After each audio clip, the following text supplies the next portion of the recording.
Sidang jemaat yang dikasihi Tuhan, Shalom. Selamat bertemu dalam program Sarapan Rohani Galening yang Abian Base, Rabu 6 Oktober 2021. Kami yakin dan percaya Bapak Ibu semua ada dalam keadaan sehat, ada dalam perlindungan Tuhan. Bapak Ibu, sebelum kita mengawali aktivitas kita, mari kita dasari dengan firman Tuhan. Tapi sebelumnya kita datang kepada Tuhan di dalam doa. Mari kita berdoa. Bapa dalam surga, puji syukur kami naikkan kepadamu Bapa atas kasih penyertaan Tuhan kepada kami, sehingga pagi ini kami boleh bangun dengan keadaan selamat, dengan tubuh yang sehat, kekuatan baru, kesehatan yang baru Engkau berikan pada kami. Saat ini kami rindu untuk kebenaran firman-Mu hari ini Bapa. Kami rindu untuk memuji dan memuliakan nama-Mu. Roh Kudus-Mu turun atas kami sehingga kami boleh menyampaikan firman-Mu dengan baik dan benar. Hamba-Mu yang akan menyampaikan firman-Mu, urapi hamba-Mu Bapa, sehingga kami boleh menyampaikan firman-Mu sudut dengan kebenaran firman. Hanya di dalam nama Tuhan Yesus kami berdoa. Amin. Bapak Ibu sidang jemaat yang dikasihi Tuhan, firman Tuhan hari ini boleh menuntun kita diambil dari Yoel 2 ayat yang ke-13 dan 1 Tesalonika 5 ayat 9 sampai 10. Saya akan bacakan bagi kita. Yoel 2 ayat 13 dalam bacaan Alkitab seharian.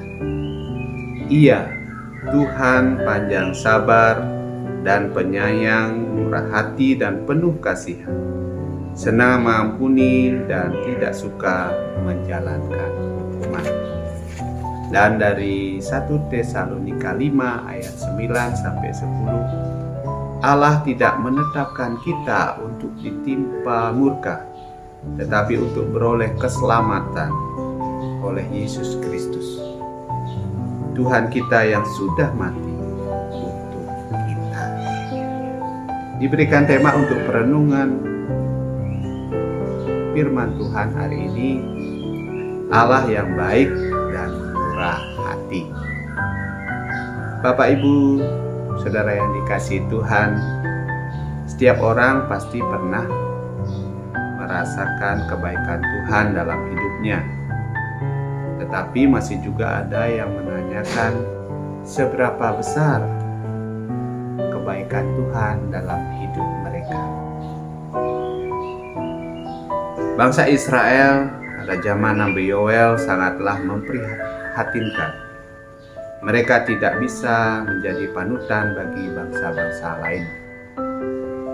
Kejahatan terjadi di mana-mana. Para pimpinan umat pada zaman itu juga tidak lagi hidup dalam kehendak Allah.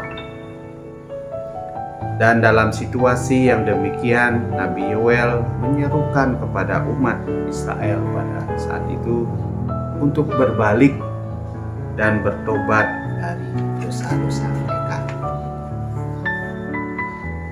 Meskipun bangsa Israel berulang kali hidup menyimpang dan meninggalkan Tuhan, tetapi Tuhan mau berbaik hati pada mereka. Bapak Ibu sidang jemaat yang dikasihi Tuhan, sebagai orang percaya, kita pun selalu dapat menikmati kebaikan Tuhan dalam kehidupan kita sehari-hari. Salah satu kebaikan Tuhan yang begitu nyata yang boleh kita rasakan kepada kita orang-orang yang berdosa ini, yaitu adalah kehidupan kekal. Ia memilih kita untuk menjadi anak-anak pemenang, bukan berdasarkan kebaikan kita, tetapi karena kebaikan Tuhan yang sungguh luar biasa dalam kehidupan kita.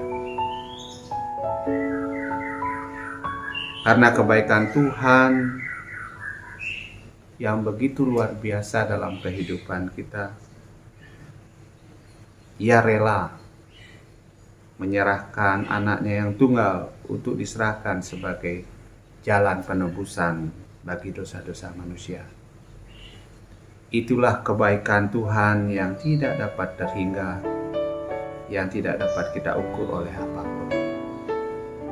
Karena Allah begitu baik dan murah hati dan selalu mengasihi kita, apakah kemudian kita bebas melakukan dosa?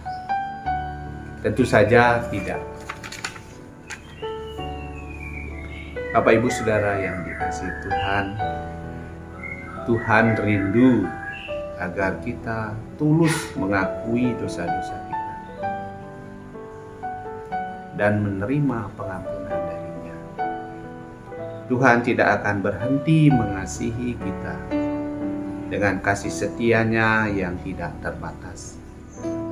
Oleh karena begitu besar kebaikan dan kemurahan hati Tuhan atas hidup kita, apa yang kemudian kita harus lakukan? Ada 2 poin penting yang boleh kita renungkan dalam kehidupan kita. Yang pertama, mengakui keberdosaan kita dan memohon pengampunan. Nyatakan dengan ketulusan hati dan rendahkan dirimu kepada Tuhan. Yang kedua, dengan memuliakan Tuhan, dengan sambil menjaga agar diri kita tetap hidup di dalam kebenaran. Bapak Ibu Saudara yang dikasihi Tuhan, mari kita bersama-sama mengakui keberdosaan kita dan memohon pengampunan saat ini. Apapun yang ingin kita ungkapkan kepada Tuhan, nyatakan dengan ketulusan dan tetap rendahkan dirimu dan berbalik kepada jalan kebenaran. Muliakan Tuhan dan sambil tetap menjaga agar kita tetap hidup di dalam kebenaran Tuhan. Biarlah firman Tuhan ini menjadi kekuatan di dalam menjalani hidup ini. Amin. Mari kita berdoa. Bapa dalam surga, puji syukur kami naikkan kepadamu Bapa atas taburan firman-Mu hari ini menjadi kekuatan dalam kehidupan kami, mengajar kami untuk selalu taat dan setia kepadamu. Di dalam dosa yang kami lakukan Bapa, saat ini kami merendahkan hati di hadapan, sujud di hadapan-Mu Bapa. Kami mohon ampun kepadamu sehingga kami dilayakkan untuk menghadap hadirat-Mu, sehingga pujian dan penyembahan kami berkenan di hadirat-Mu. Terima kasih Bapa, hanya di dalam nama Tuhan Yesus kami berdoa. Amin. Bapak Ibu Saudara yang dikasihi Tuhan, selamat memulai hari yang baru bersama Tuhan. Tetap akui keberdosaan kita dan memohon pengampunan.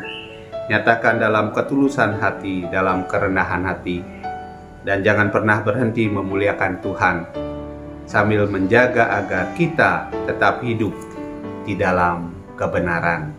Shalom.